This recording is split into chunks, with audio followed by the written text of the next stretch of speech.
Hello guys, আসসালামু আলাইকুম। তো আজকে আমরা ফুটবল খেলবো মাঠে। আমাদের আজকে ছোটো বড় টিম হবে। তো আমরা এখন মাঠের দিকে যাচ্ছি। তো বিকাল 5টা বাজে খেলা হবে আমাদের। আমার সামনে আছে শুভ।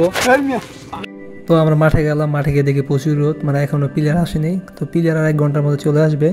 তো মাঠে গিয়ে জানতে পারলাম যে মাঠের অবস্থা অনেক খারাপ, মাঠে অনেক পানি জমে রয়েছে। তো আজকে ছোটো বড় ম্যাচ হবে না। তো আজকে আমাদের এলাকার যে মুরব্বী আছে, মুরব্বীর সাথে খেলা হবে। আর আপনারা মাঠটা দেখতে পাচ্ছেন, অসম্ভব একটা সুন্দর মাঠ আমাদের এলাকার।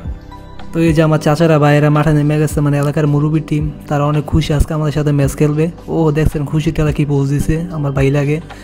এই যে ওনার পোজ দেখেন, ওনার পোজ দেখলে কবেন যে গোপাল বারও তাদের কাছে হার মানবে। তাদের এই অবস্থা দেখি মানে আজকে ওরা অনেক খুশি, মানে জীবনে প্রথম তো ফুটবল ম্যাচ খেলতে, তাই আজকে অনেক খুশি।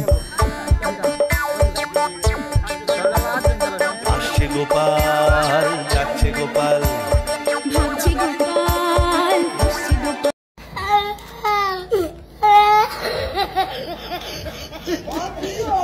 তো বলতে বলতে খেলা শুরু হয়ে গেলে যে প্রথম কিক টাইম মারলাম 4 নম্বর জার্সি। তো আমাদের এখন প্রতিদ্বন্দ্বীর একটা ম্যাচ হচ্ছে।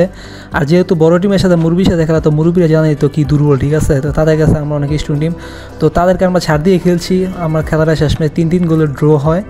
তো আমরা তাদেরকে বিবেচনা করে গোল দিয়েছি, কারণ জানি হারলে তাদের একটা লজ্জা, এই জন্য তাদেরকে ইচ্ছে করে আমরা গোল খাইছি। তো এই যে আমাদের ছোটো দলের ক্যাপ্টেন মোহাম্মদ হাসান, তো খুব ভালো একজন প্লেয়ার। তো সে বল মানে দেখতে পাচ্ছেন তো 2-3টা প্লেয়ার থেকে কীভাবে বলটা নিয়ে আসলো। সে অনেক ভালোভাবে কাটায় এবং ভালো ফুটবল খেলে, ডিফেন্ডার।